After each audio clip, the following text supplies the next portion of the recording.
हर बारी जदों किसान अंदोलन पीक ते जाता है कुछ ना कुछ कढ़ लिया जाता है। असी SYL ਦੇ ਵਿਰੁੱਧ ਮੋਰਚਾ ਲਾਇਆ ਹੋਇਆ ਸੀ, ਉਹਨੂੰ ਰੰਗ ਦੇ ਕੇ ਆਪਰੇਸ਼ਨ ਬਲੂ ਸਟਾਰ ਤੱਕ ਲਿਆਂਦਾ ਗਿਆ।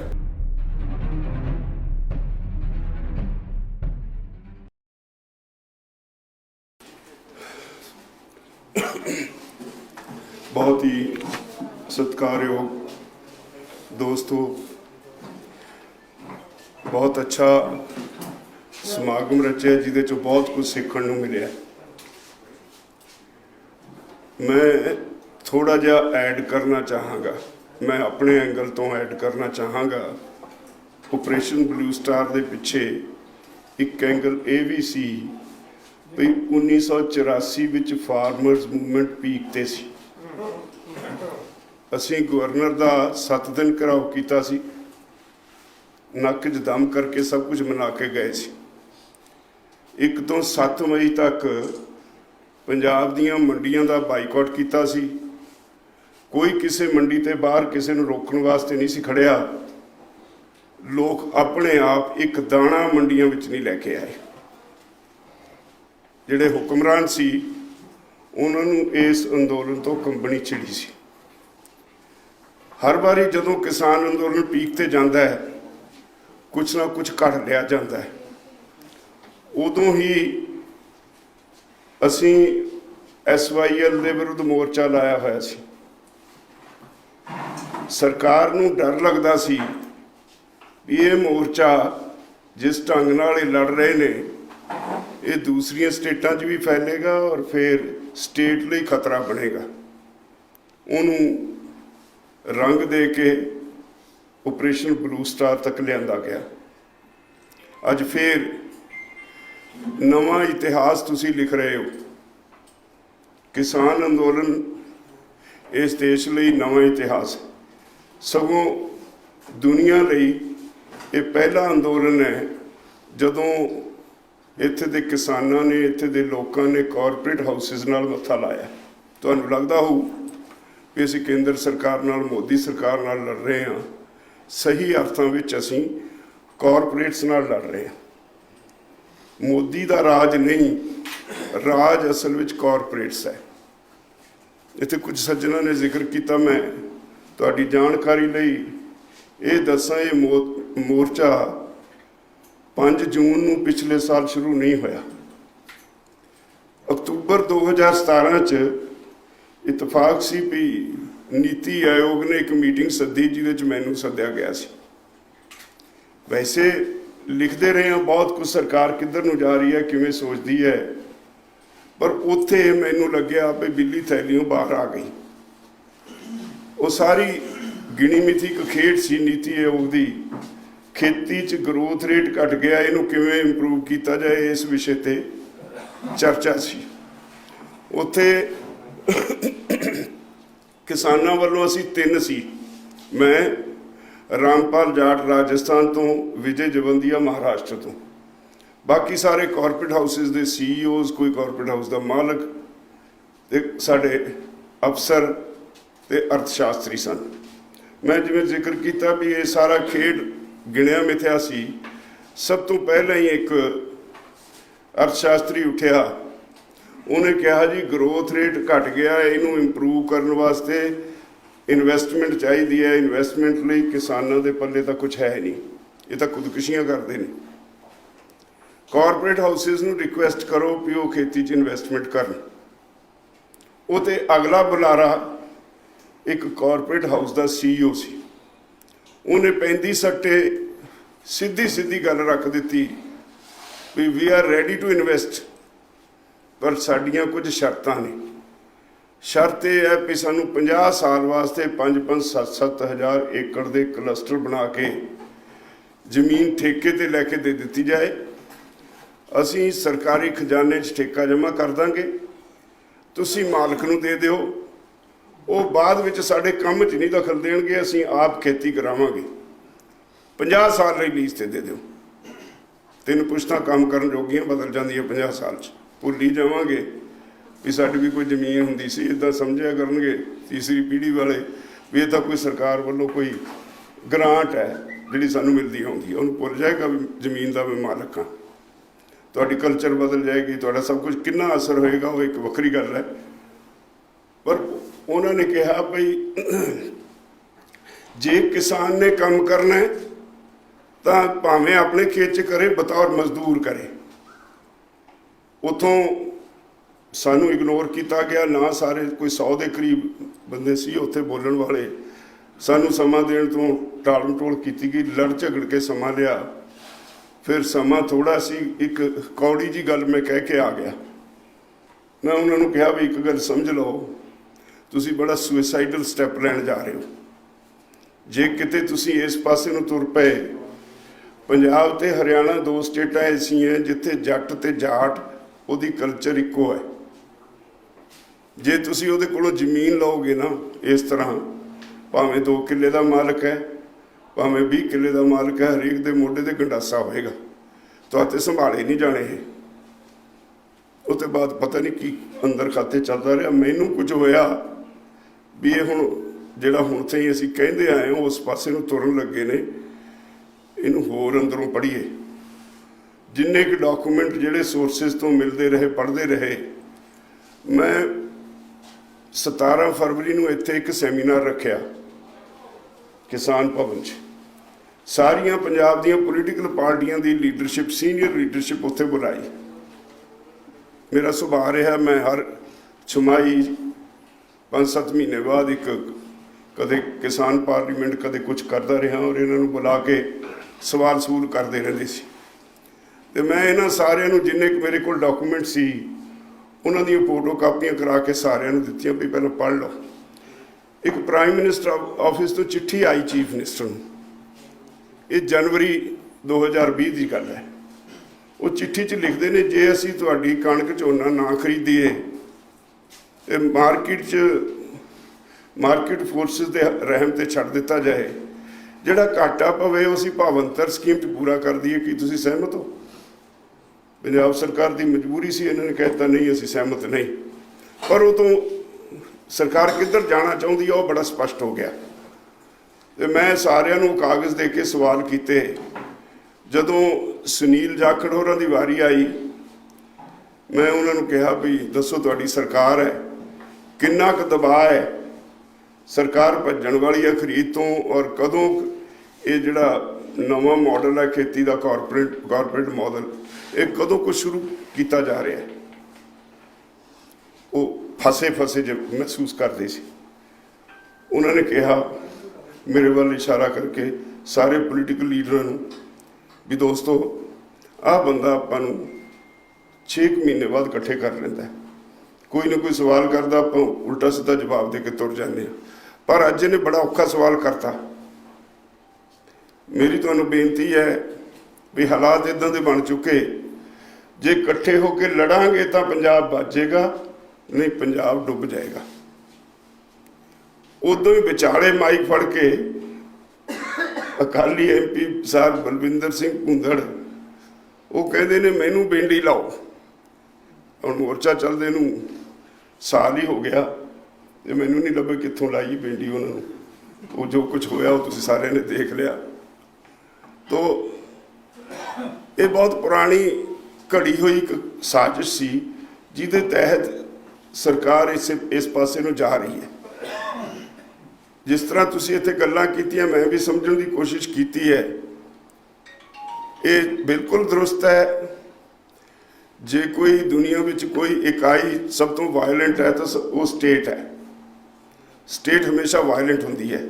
ਉਹ ਆਪਣੇ ਇੰਟਰਸਟ ਲਈ ਕੁਝ ਵੀ ਕਰ ਸਕਦੀ ਹੈ। ਜਦੋਂ ਉਹਨਾਂ ਨੂੰ ਲੱਗੇਗਾ ਅੱਜ ਤਾਈਂ ਅਸੀਂ ਪੀਸਫੁਲ ਅੰਦੋਲਨ ਚਲਾ ਰਹੇ ਹਾਂ, ਔਰ ਤੁਹਾਨੂੰ ਇੱਕ ਗੱਲ ਜਿਹੜੀ ਮੀਡੀਆ ਨੇ ਨਹੀਂ ਦੱਸੀ ਸ਼ਾਇਦ, ਉਹ ਸਿੰਘੂ ਬਾਰਡਰ ਤੇ ਹਰ ਰੋਜ਼ ਸਵੇਰੇ ਗੁਰਬਾਣੀ ਦਾ ਪਾਠ ਹੁੰਦਾ ਹੈ, ਗੀਤਾ ਦਾ ਪਾਠ ਹੁੰਦਾ ਹੈ ਤੇ ਉੱਥੇ ਕੁਰਾਨ ਦਾ ਵੀ ਪਾਠ ਹੁੰਦਾ ਹੈ। ਸਾਰੇ ਭਾਈਚਾਰੇ ਉੱਥੇ ਪਾਠ ਕਰਦੇ ਆ। ਉਹ ਤੋਂ ਬਾਅਦ ਰੈਗੂਲਰ ਸਟੇਜ ਸ਼ੁਰੂ ਹੁੰਦੀ ਹੈ। ਅਸੀਂ ਆਪਸ ਵਿੱਚ 32 ਤਾਂ ਪੰਜਾਬ ਤੋਂ ਆ, ਬਾਕੀ ਹਰਿਆਣਾ, UP, ਦੂਜੀਆਂ ਸਟੇਟਾਂ ਤੋਂ ਨੇ, ਰਾਜਸਥਾਨ ਤੋਂ ਨੇ। ਮੈਨੂੰ ਇੱਕ ਗੱਲ ਦੀ ਸਭ ਤੋਂ ਵੱਧ ਖੁਸ਼ੀ ਹੈ, ਮੈਨੂੰ ਵੀ ਬੜਾ ਭੁਲੇਖਾ ਹੁੰਦਾ ਸੀ ਵੀ ਕਾਮਰੇਡ ਪਤਾ ਨਹੀਂ ਕੀ ਬਲਾ ਹੁੰਦੇ ਨੇ, ਬੜੀ ਮਾੜੀ ਸ਼ੈ ਹੁੰਦੇ ਨੇ। ਇੱਕ ਬਹੁਤ ਵਧੀਆ ਤਜਰਬਾ ਇਹ ਹੋਇਆ ਵੀ ਅਸੀਂ ਵਾਲ ਦੀ ਖੱਲ ਲਾਉਂਦੇ ਹਾਂ। ਜਦੋਂ ਅਸੀਂ ਅੰਦਰ ਬੈਠਦੇ ਹਾਂ, ਜਿੰਨੀ ਚਰਚਾ ਹੁੰਦੀ ਹੈ, ਇੱਦਾਂ ਲੱਗਦਾ ਜਿਹੜਾ ਨਵਾਂ ਬੰਦਾ ਆਉਂਦਾ ਉਹ ਤਾਂ ਕਹਿੰਦਾ ਲੈ ਵੀ ਖੜਕੀ ਹੋਣੇ ਲੱਗੀ। ਇਹ ਤਾਂ ਕਈ ਵਾਰੀ ਮੀਡੀਆ ਵਾਲੇ ਲਿਖ ਦਿੰਦੇ ਨੇ ਲੜਾਈ ਹੋ ਪਈ, ਫੁੱਟ ਪੈ ਗਈ। ਜਦ ਅਸੀਂ ਆ ਜਾਂਦੇ ਬਾਹਰ, ਅਸੀਂ ਉਹ ਖਬਰ ਇਹਨਾਂ ਦੀ ਪੜ੍ਹ ਕੇ ਹੈਰਾਨ ਹੁੰਦੇ, ਯਾਰ ਇਹ ਕੀ ਕਰਦੇ ਨੇ, ਸਾਡੇ ਤਾਂ ਕੋਈ ਫੁੱਟ ਨਹੀਂ। ਸਾਡਾ ਇਹ ਜਿਹੜਾ ਇਹ ਤਜਰਬਾ ਹੈ ਇਕੱਠੇ ਬੈਠ ਕੇ ਰੋਜ਼ ਸਥਿਤੀ ਨੂੰ ਘੋਖਣ ਦਾ, ਇਹ ਮੈਨੂੰ ਸਭ ਤੋਂ ਜ਼ਿਆਦਾ ਸਫਲ ਲੱਗਿਆ। ਮੇਰੀ ਲਾਈਫ 'ਚ ਬਹੁਤ ਸਾਰੇ ਭੁਲੇਖੇ ਮੈਂ ਬਹੁਤ ਦੂਰ ਹੋਏ ਨੇ। ਮੈਂ ਅੰਦੋਲਨ ਲੜਨ ਵਾਲਿਆਂ 'ਚੋਂ ਜਿਹੜੀ ਲੀਡਰਸ਼ਿਪ ਹੈ ਉਹਦੇ 'ਚੋਂ ਸਭ ਤੋਂ ਵੱਧ ਉਮਰ ਵਾਲਾ ਮੈਂ ਹੀ ਹਾਂ। ਅਤੇ ਮੇਰੇ ਖਿਆਲ 'ਚ ਜਿਹੜੀ ਇਹ ਨਵਾਂ ਪਹਿਲਾਂ ਕਿਸੇ ਵੇਲੇ ਖੁਸ਼ ਸਹਿਤੀ ਟੈਕਸ ਦਾ ਜਿਹੜਾ ਸੀ ਅੰਦੋਲਨ, ਉਹ ਕਾਮਰੇਡਾਂ ਨੇ ਲੜਿਆ, ਇਹ ਤੋਂ ਪਹਿਲਾਂ ਅੰਦੋਲਨ ਨੇ ਲੜੇ। ਪਰ ਜਿਹੜਾ ਮਾਡਰਨ ਸਿਸਟਮ ਹੈ ਅੰਦੋਲਨ ਦਾ 1971 ਤੋਂ ਜਿਹੜਾ ਸ਼ੁਰੂ ਹੋਇਆ, ਉਹ ਲੜੀਵਾਰ ਚੱਲਦਾ ਆਉਂਦਾ ਹੈ। ਮੈਂ ਉਹਦੇ ਮੋਢੀਆਂ 'ਚੋਂ ਹਾਂ।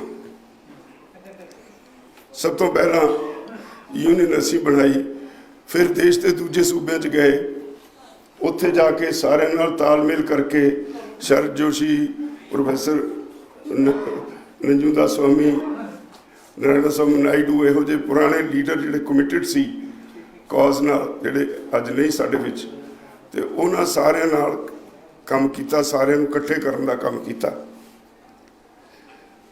ਅੱਜ ਜਿਹੜਾ ਅੰਦੋਲਨ ਚੱਲ ਰਿਹਾ ਹੈ, ਇਹਦੇ 'ਚ ਮੈਨੂੰ ਕੋਈ ਇਹ ਤਾਂ ਭੁਲੇਖਾ ਨਹੀਂ ਵੀ ਅਸੀਂ 100% ਸਫਲ ਹੋਵਾਂਗੇ, ਪਰ ਨਾਲ ਹੀ ਇਸ ਗੱਲ ਦੀ ਬੜੀ ਵੱਧ ਤਸੱਲੀ ਹੈ ਵੀ ਇਸ ਅੰਦੋਲਨ ਨੇ ਬਹੁਤ ਵੱਡੀਆਂ ਪ੍ਰਾਪਤੀਆਂ ਕਰ ਲਈਆਂ ਨੇ। ਲੋਕਾਂ 'ਚ ਅਵੇਅਰਨੈਸ ਆਈ ਹੈ, ਲੋਕੀ ਸੋਚਣ ਲੱਗ ਪਏ ਨੇ ਜਿਹੜਾ ਅੱਗੇ ਨਹੀਂ ਸੀ ਸੋਚਦੇ, ਮਿਲ ਕੇ ਸੋਚਣ ਲੱਗ ਪਏ, ਇਕੱਠੇ ਹੋ ਕੇ ਸੋਚਣ ਲੱਗ ਗਏ, ਭਵਿੱਖ ਲਈ ਸੋਚਣ ਲੱਗ ਪਏ। ਸਰਕਾਰਾਂ ਦਾ ਜੋ ਕਿਰਦਾਰ ਰਿਹਾ, ਪੋਲੀਟੀਕਲ ਪਾਰਟੀਆਂ ਦਾ ਜੋ ਕਿਰਦਾਰ ਰਿਹਾ, ਉਹਦੇ 'ਤੇ ਉਂਗਲ ਉਠਾਉਣ ਲੱਗ ਪਏ ਜਿਹੜਾ ਅੱਗੇ ਨਹੀਂ ਸੀ ਉਠਾਇਆ ਕਰਦੇ। ਔਰ ਇੱਕ ਸਭ ਤੋਂ ਵੱਡੀ ਮਿੱਥ ਮੋਦੀ ਹੈ ਤਾਂ ਮੁਮਕਿਨ ਹੈ, ਉਹ ਤੋੜਤੀ। ਇੱਕ ਸਭ ਤੋਂ ਵੱਡੀ ਪ੍ਰਾਪਤੀ ਇਹ ਵੀ ਹੋਈ, ਮੈਨੂੰ ਉਸ ਦਿਨ ਬਹੁਤ ਖੁਸ਼ੀ ਹੋਈ, ਕੋਈ 2 ਮਹੀਨੇ ਪਹਿਲਾਂ ਆਂਧਰਾ ਪ੍ਰਦੇਸ਼ ਵਿੱਚ ਮਿਊਨਿਸਪਲ ਇਲੈਕਸ਼ਨਸ ਹੋਈਆਂ, ਆਪਣੇ ਵੀ ਇੱਥੇ ਹੋਈਆਂ ਸੀ। ਇੱਥੇ ਭਾਜਪਾ ਨੂੰ ਕੋਈ ਬਹੁਤਾ ਕੁਝ ਲੱਭਿਆ ਨਹੀਂ, ਹਰਿਆਣੇ 'ਚ ਵੀ ਹਾਰੇ ਸੀ। ਪਰ ਉੱਥੇ ਦੀ ਖੁਸ਼ੀ ਇਹ ਹੋਈ, ਇਲੈਕਸ਼ਨ ਤੋਂ ਬਾਅਦ ਉੱਥੇ ਦਾ ਚੀਫ ਮਿਨਿਸਟਰ ਟਵੀਟ ਕਰਦਾ ਹੈ, ਮਿਸਟਰ ਮੋਦੀ,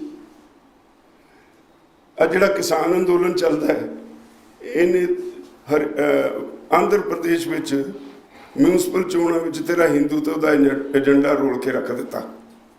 ਇਹ ਜਿਹੜੀ ਗੱਲ ਮੈਨੂੰ ਇੰਨੀ ਅਪੀਲ ਕੀਤੀ, ਹੋਰ ਕੁਝ ਹੋਵੇ ਨਾ ਹੋਵੇ, ਜਿਹੜਾ ਸਿਰਫ ਤੇ ਸਿਰਫ ਹਿੰਦੂਤਵ ਦੇ ਨਾਂ 'ਤੇ ਮਾਈਨੋਰਟੀਜ਼ ਨੂੰ ਮਾਰ ਦੇਣ ਦਾ ਏਜੰਡਾ ਹੈ ਭਾਜਪਾ ਦਾ, ਉਹਨੂੰ ਇਹਨੇ ਹਿੱਟ ਕੀਤਾ। ਇਹ ਮੈਨੂੰ ਬਹੁਤ ਤਸੱਲੀ ਹੋਈ। ਅਸੀਂ ਜਦੋਂ ਵੀ ਗੱਲ ਕਰਦੇ ਹਾਂ ਮਾਈਨੋਰਟੀਜ਼ ਦੀ, ਸਿੱਖ ਦੀ ਗੱਲ ਕਰਦੇ ਹਾਂ, ਮੁਸਲਮਾਨਾਂ ਦੀ ਗੱਲ ਕਰਦੇ ਹਾਂ, ਕੱਲ੍ਹ ਕੋਈ ਮੁਸਲਿਮ ਇੱਕ ਛੋਟਾ ਆਗੂ ਸੀ, ਮੈਨੂੰ ਮਿਲਿਆ, ਮੈਂ ਉਹਨੂੰ ਕਿਹਾ ਵੀ ਮੈਨੂੰ ਸਭ ਤੋਂ ਜ਼ਿਆਦਾ ਅਫਸੋਸ ਇਸ ਗੱਲ ਦਾ ਹੈ ਵੀ ਤੁਸੀਂ ਡਰ ਗਏ, ਮੋਦੀ ਨੇ ਤੁਹਾਨੂੰ ਡਰਾ ਲਿਆ, ਅੱਗੇ ਲਾ ਲਿਆ, ਉੱਠੋ ਬਾਹਰ ਨਿਕਲੋ, ਅਸੀਂ ਲੜ ਰਹੇ ਹਾਂ। ਭਾਵੇਂ ਕਿਸਾਨ ਅੰਦੋਲਨ ਹੈ, ਇਹਦੇ ਵਿੱਚ ਮੰਗਾਂ ਤਾਂ ਸਾਰਿਆਂ ਦੀ ਨੇ। ਇਹ ਜਿਹੜੇ ਤਿੰਨੇ ਕਾਨੂੰਨ ਨੇ ਇਸ ਤਰ੍ਹਾਂ ਇੱਕ ਦੂਜੇ ਨਾਲ ਜੁੜੇ ਹੋਏ ਨੇ, ਸਮਾਜ ਦਾ ਕੋਈ ਵਰਗ ਬਚਦਾ ਹੀ ਨਹੀਂ ਜਿਹਦੇ 'ਤੇ ਇਹਦਾ ਅਸਰ ਨਹੀਂ ਹੁੰਦਾ। ਔਰ ਸਭ ਤੋਂ ਵੱਧ ਖੁਸ਼ੀ ਇਸ ਗੱਲ ਦੀ ਹੈ, ਘੱਟੋ ਘੱਟ ਪੰਜਾਬ ਦੇ ਲੋਕ, ਜਿਹਨੂੰ ਮਰਜ਼ੀ ਛੇੜ ਲਓ, ਉਹਨੂੰ ਪਤਾ ਲੱਗ ਗਿਆ ਵੀ ਕੀ ਹੋ ਕੀ ਰਿਹਾ, ਇਹ ਅੰਦੋਲਨ ਮੇਰਾ ਹੈ। ਔਰ ਇਹ ਤੋਂ ਵੀ ਅਗਲੀ ਗੱਲ, ਜਦੋਂ ਅਸੀਂ ਉੱਥੋਂ ਕੋਈ ਐਲਾਨ ਕਰਦੇ ਹਾਂ ਪ੍ਰੋਗਰਾਮ ਦਾ, ਅਸੀਂ ਹੇਠਾਂ ਆ ਕੇ ਤਾਂ ਨਹੀਂ ਭੱਜੇ ਫਿਰਦੇ ਪਿੰਡਾਂ ਵਿੱਚ ਬਈ ਆਇਓ, ਬਈ ਆਹ ਕਰਿਓ। ਸਾਰੇ ਦੇਸ਼ ਵਿੱਚ ਉਹਦੇ 'ਤੇ ਅਮਲ ਹੋ ਜਾਂਦਾ ਹੈ। ਇਹਦਾ ਮਤਲਬ ਸਾਰੇ ਦੇਸ਼ ਵਿੱਚ ਇਹਦੀ ਚਰਚਾ, ਔਰ ਸਾਰੇ ਦੇਸ਼ ਵਾਸੀ ਇਸ ਅੰਦੋਲਨ ਵੱਲ ਦੇਖ ਰਹੇ ਨੇ। ਇੱਥੇ ਹੀ ਨਹੀਂ, ਦੁਨੀਆ ਭਰ ਵਿੱਚ ਇਸ ਅੰਦੋਲਨ ਦੀ ਚਰਚਾ ਹੈ। ਜੇ ਕੈਨੇਡਾ ਦੀਆਂ ਸੜਕਾਂ 'ਤੇ, ਇੰਗਲੈਂਡ ਦੀਆਂ ਸੜਕਾਂ 'ਤੇ, ਜਰਮਨੀ ਦੀਆਂ ਸੜਕਾਂ 'ਤੇ ਭਾਰਤੀ ਜਿਹੜੇ ਵਸਦੇ ਨੇ, ਉੱਥੇ ਉਹ ਤਖਤੀਆਂ ਲੈ ਕੇ ਇਸ ਅੰਦੋਲਨ ਦੇ ਹੱਕ 'ਚ ਖੜੇ ਨੇ। ਇਹਦਾ ਮਤਲਬ ਉਹ ਕੀ ਭਾਲਦੇ ਆ ਇਹ ਸਾਡੇ ਲਈ, ਜਿਹੜੇ ਅਸੀਂ ਸਾਨੂੰ ਜਿਨ੍ਹਾਂ ਤੇ ਜ਼ਿੰਮੇਵਾਰੀ ਪਾਉਂਦੇ, ਸਾਡੇ ਲਈ ਇਹ ਕੁਝ ਸਿੱਖਣ ਵਾਲਾ ਸਮਾਂ। ਇੱਕ ਵਿਸ਼ਵਾਸ ਨਵਾਂ ਪੈਦਾ ਹੋਇਆ ਵੀ ਇਹ ਅੰਦੋਲਨ ਕੋਈ ਨਵੀਆਂ ਜਿਹੜੀਆਂ ਨੀਤੀਆਂ ਦੇ ਉੱਤੇ ਟਕੋਰ ਕਰੇਗਾ, ਇਹ ਅੰਦੋਲਨ ਕੁਝ ਨਵਾਂ ਪੈਦਾ ਕਰੇਗਾ। ਇਹ ਵਿਸ਼ਵਾਸ ਸਾਡੇ ਲਈ ਜ਼ਰੂਰੀ ਹੈ, ਅਸੀਂ ਕਾਇਮ ਰੱਖ ਸਕੀਏ। ਤਾਂ ਮੈਂ ਸਮਝਦਾ ਅੱਜ ਇਹ ਨਵਾਂ ਇਤਿਹਾਸ ਰਚਿਆ ਜਾ ਰਿਹਾ ਜਿਹਦੇ 'ਚ ਅਸੀਂ ਤੁਸੀਂ ਸਾਰੇ ਭਾਈਵਾਲ ਹਾਂ। ਅਤੇ ਇਹ ਹੋਰ ਵੀ ਚੰਗਾ ਹੋਏਗਾ ਜੇ ਸਾਡੀ ਨੁਕਤਾਚੀਨੀ ਚੰਗੀ ਹੋਵੇ, ਉਹ ਸਾਰੂ ਹੋਵੇ, ਸਿਰਫ ਗਾਲਾਂ ਕੱਢਣ ਵਾਲੀ ਨਾ ਹੋਵੇ। ਮੈਂ ਅੰਦੋਲਨ ਦੇ ਦੌਰਾਨ ਮੈਂ ਇੱਕ ਦੋ ਘਟਨਾਵਾਂ ਉੱਤੇ ਕੁਝ ਕਮੈਂਟ ਕੀਤਾ। ਮੈਂ ਓਪਨਲੀ ਸਾਰਾ ਕੁਝ ਨਹੀਂ ਸੀ ਕਹਿ ਸਕਦਾ, ਉਹ ਮੇਰੀ ਮਜਬੂਰੀ ਸੀ। ਜੋ ਕੁਝ ਮੈਂ ਦੇਖ ਕੇ ਆਇਆ, ਜੋ ਕੁਝ ਮੈਨੂੰ ਮਹਿਸੂਸ ਹੋਇਆ ਵੀ ਕੁਝ ਫੋਰਸਿਸ ਇਹੋ ਜਿਹਾ ਕੁਝ ਕਰਨਗੇ ਜਿਹਦੇ ਨਾਲ ਸਾਰਾ ਅੰਦੋਲਨ ਬਦਨਾਮ ਹੋ ਜਾਏਗਾ, ਉਹ ਤੇ ਮੈਂ ਸਟੇਜ ਤੋਂ ਕਮੈਂਟ ਕਰ ਦਿੱਤਾ। 1.5 ਮਹੀਨਾ ਉਹ ਗਾਲਾਂ ਖਾਧੀਆਂ, ਮੈਨੂੰ ਮੋਬਾਈਲ ਹੀ ਬੰਦ ਕਰਨਾ ਪੈ ਗਿਆ। ਔਰ ਫਿਰ ਇਹ ਵੀ ਇੱਕ ਇੰਟਰਸਟਿੰਗ ਪਹਿਲੂ, ਤੁਸੀਂ ਵੀ ਕਾਮਰੇਡ ਹੋ ਗਏ ਲੋਕਾਂ ਦੇ। ਕਾਮਰੇਡ ਹੋ ਗਏ। ਨਹੀਂ, ਮੈਂ ਇੱਕ ਹੋਰ ਇੰਟਰਸਟਿੰਗ ਗੱਲ ਤੁਹਾਨੂੰ ਦੱਸਾਂਗਾ। ਪਤਾ ਨਹੀਂ ਉਹਨਾਂ ਦੇ ਹੈੱਡਕੁਆਰਟਰ ਤੋਂ ਮੈਂ ਫੋਨ ਨਹੀਂ ਸੀ ਚੱਕਦਾ। ਮੈਂ ਇੱਕ ਦਿਨ ਸਿਰਸੇ ਜਾ ਰਿਹਾ ਸੀ, ਰਸਤੇ 'ਚ ਇੱਕ ਫੋਨ ਆਇਆ। ਮੈਂ ਦੇਖਿਆ ਵੀ ਇੱਕ ਲੱਗਿਆ ਹੋਇਆ ਮੂਹਰੇ, ਕੋਈ ਅਮਰੀਕਾ ਕੈਨੇਡਾ ਤੋਂ ਹੋਊਗੇ, ਗਾਲਾਂ ਕੱਢੂ। ਤੇ ਮੈਂ ਫੋਨ ਚੱਕ ਲਿਆ, ਔਨ ਕਰ ਲਿਆ। ਪੈਂਦੇ ਹੀ ਸੱਟ ਗਾਲ ਵੱਡੀ ਸਾਰੀ ਕੱਢੀ। ਤੇ ਮੈਂ ਉਹਨੂੰ ਪੁੱਛਿਆ, ਮੈਂ ਕਿਹਾ ਯਾਰ ਭਰਾ ਮੈਨੂੰ ਇੱਕ ਗੱਲ ਦੱਸ, ਤੁਸੀਂ ਇਹੋ ਜਿਹਾ ਖਾਲਿਸਤਾਨ ਚਾਹੁੰਦੇ ਹੋ ਜਿੱਥੇ ਮੂੰਹ 'ਚ ਹਰ ਵੇਲੇ ਗੰਦ ਹੀ ਹੋਵੇ? ਉਹਨੇ ਮੈਨੂੰ 5-7 ਗਾਲਾਂ ਕੱਢੀਆਂ। ਮੈਂ ਉਹਨੂੰ ਕਿਹਾ ਵੀ ਮੈਨੂੰ ਸਮਝ ਆ ਗਈ ਵੀ ਤੇਰੀ ਮਾਂ ਨੇ ਤੈਨੂੰ ਸੰਸਕਾਰ ਨਹੀਂ ਦਿੱਤੇ। ਉਹਨੇ ਫਿਰ ਝੜੀ ਲਾਤੀ ਗਾਲਾਂ ਦੀ। ਮੈਂ ਉਹਨੂੰ ਅਖੀਰ 'ਚ ਕਿਹਾ ਮੈਂ ਹੁਣ ਨਹੀਂ ਤੈਨੂੰ ਕੁਝ ਕਹਿਣਾ, ਮੈਨੂੰ ਸਮਝ ਆ ਗਈ ਤੇਰੀ ਮਾਂ ਤਾਂ ਬੇਸਵਾ ਹੋਏਗੀ। ਅੱਜ ਤੱਕ ਮੈਨੂੰ ਕਿਸੇ ਨੇ ਗਾਲ ਨਹੀਂ ਕੱਢੀ। ਪਤਾ ਨਹੀਂ ਠੀਕ ਜਗ੍ਹਾ ਹਿੱਟ ਕਰ ਗਿਆ। ਜੇ ਹੁਣ ਕੋਈ ਫੋਨ ਆਵੇ ਮੈਨੂੰ ਗਾਲ ਨਹੀਂ ਕੱਢਦੇ, ਬੜਾ ਪਿਆਰ ਨਾਲ ਬੋਲਦੇ ਨੇ, ਬਾਬਾ ਜੀ ਬਜ਼ੁਰਗੋ ਆ ਫਲਾਨੀ ਗੱਲ ਇੱਦਾਂ ਹੈ, ਤੁਸੀਂ ਫਲਾਨੇ ਨੂੰ ਲੈ ਲਓ, ਫਲਾਨੇ ਨੂੰ ਛੱਡ ਦਿਓ। ਇੱਦਾਂ ਦੀਆਂ ਗੱਲਾਂ ਜ਼ਰੂਰ ਹੁੰਦੀਆਂ, ਗਾਲਾਂ ਨਹੀਂ ਹੁਣ ਉਹ ਕੱਢਦੇ। ਤੋ ਅੰਦੋਲਨ ਚੱਲ ਰਿਹਾ, ਪਰ ਮੇਰੀ ਨਾਲ ਤੁਹਾਨੂੰ ਸਾਰਿਆਂ ਨੂੰ ਇੱਕ ਅਪੀਲ ਹੈ ਵੀ ਇਹ ਤੁਹਾਡਾ ਅੰਦੋਲਨ ਹੈ।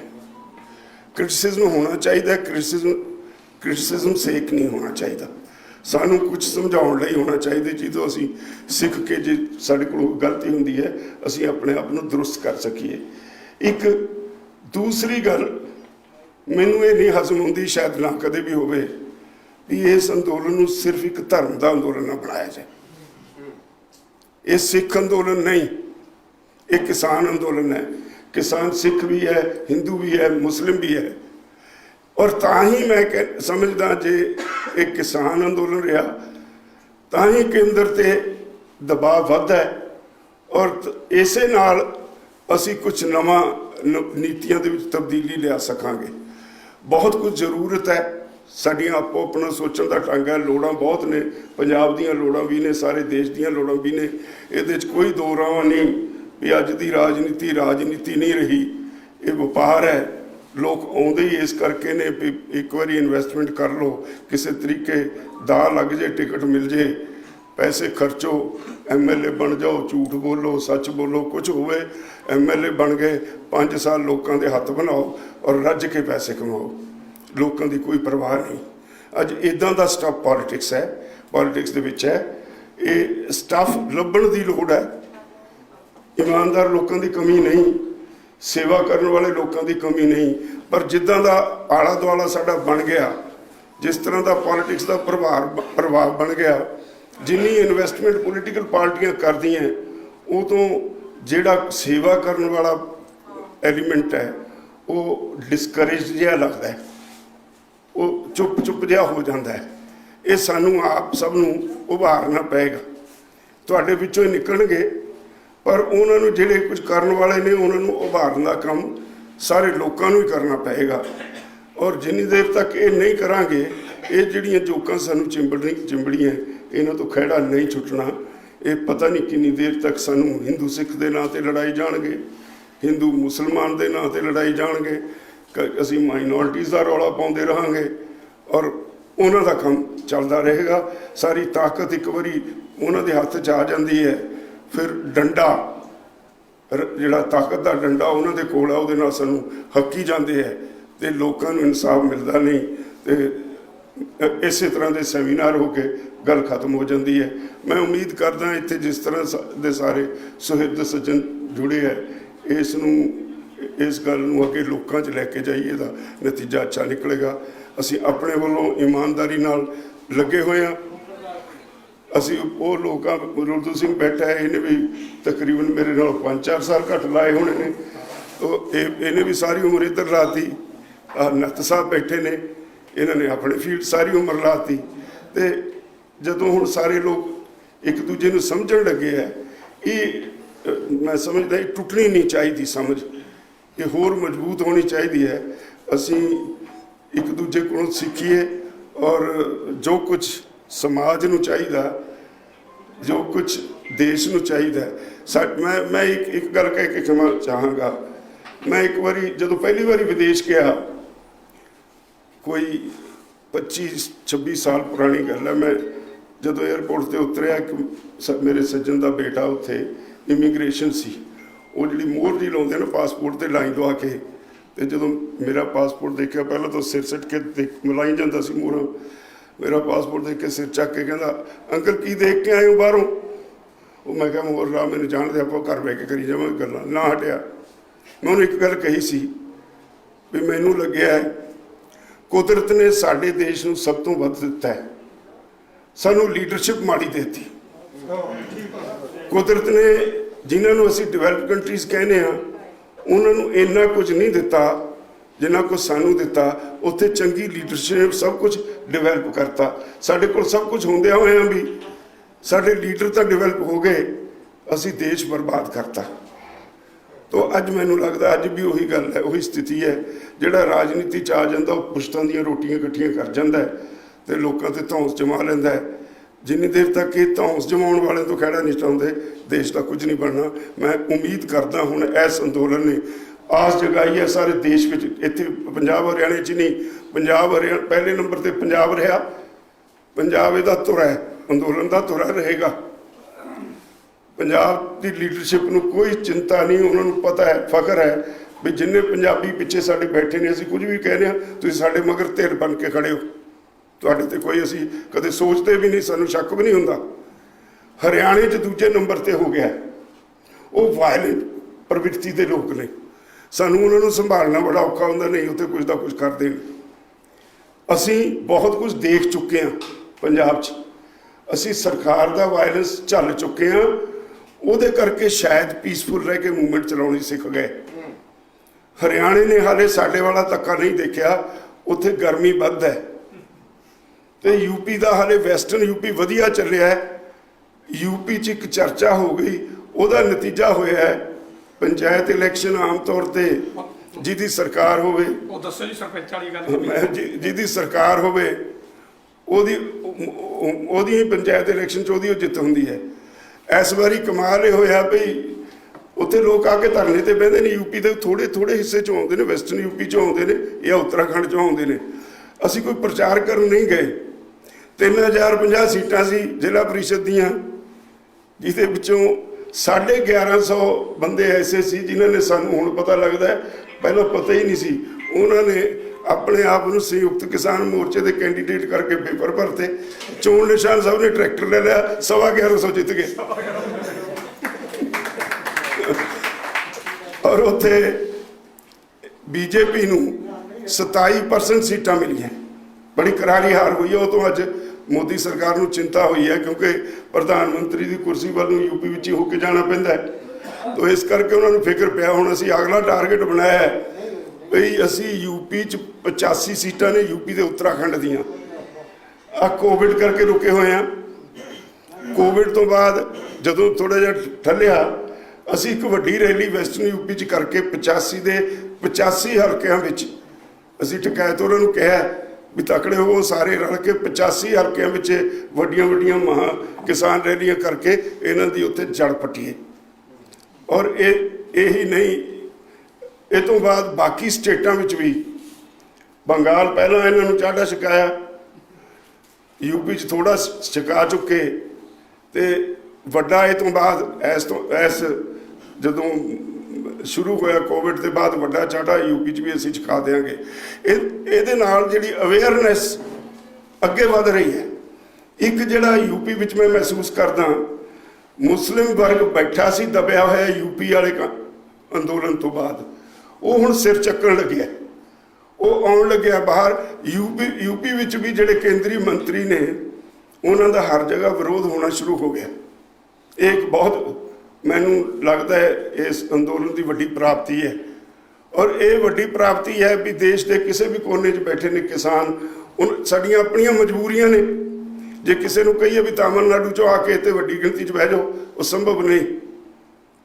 ਇੰਨਾ ਪੈਸਾ ਉੱਥੋਂ ਆ ਕੇ ਸਾਰਾ ਇੰਨਾ ਪ੍ਰਬੰਧ ਕਰਨ ਦਾ, ਔਰ ਸਾਡੇ ਤੇ ਇੱਕ ਸਤਿਗੁਰਾਂ ਦੀ ਬਖਸ਼ਿਸ਼ ਹੈ ਵੀ ਅਸੀਂ ਜਿੱਥੇ ਬਹਿਨੇ ਅਸੀਂ ਲੰਗਰ ਲਾ ਦਿੰਦੇ ਹਾਂ। ਜਿਹੜੇ ਮਰਜ਼ੀ ਸਟੇਟ ਤੋਂ ਆ ਜਾਣ, ਲੰਗਰ ਸਾਰਿਆਂ ਲਈ, ਬਾਬੇ ਦਾ ਲੰਗਰ ਖੁੱਲ੍ਹਾ। ਸਾਡੇ ਬਾਬੇ ਦੇ 20 ਰੁਪਏ ਵਾਲੇ ਮੁੱਕੇ ਨਹੀਂ। ਤੋ ਇਸ ਕਰਕੇ ਜਿੱਥੇ ਲੰਗਰ ਲੱਗ ਜੇ, ਸੇਵਾ ਸ਼ੁਰੂ ਹੋ ਜੇ, ਉਹ ਅੰਦੋਲਨ ਨੂੰ ਕੌਣ ਦਬਾ ਦੂ ਭਲਾ? ਸਰਕਾਰ ਤੋਂ ਤਾਂ ਕੋਈ ਲੈਣਾ ਨਹੀਂ, ਅਸੀਂ ਆਪਣੇ ਪੱਲਿਓਂ ਖਾਣਾ ਹੈ। ਹਾਂ, ਸਰਕਾਰ ਲਈ ਸਿਰਦਰਦੀ ਜ਼ਰੂਰ ਹਾਂ। ਮੈਨੂੰ ਯਕੀਨ ਹੈ ਵੀ ਇਹ ਅੰਦੋਲਨ ਇਹੋ ਜਿਹੇ ਦੇ ਸੱਦੇ ਸਥਾਪਿਤ ਕਰੇਗਾ ਭਵਿੱਖ ਲਈ, ਦੇਸ਼ ਲਈ। ਮੈਨੂੰ ਲੱਗਦਾ ਵੀ ਕੁਝ ਨਾ ਕੁਝ ਵੱਡੀ ਤਬਦੀਲੀ ਆਏਗੀ। ਬਹੁਤ ਬਹੁਤ ਧੰਨਵਾਦ।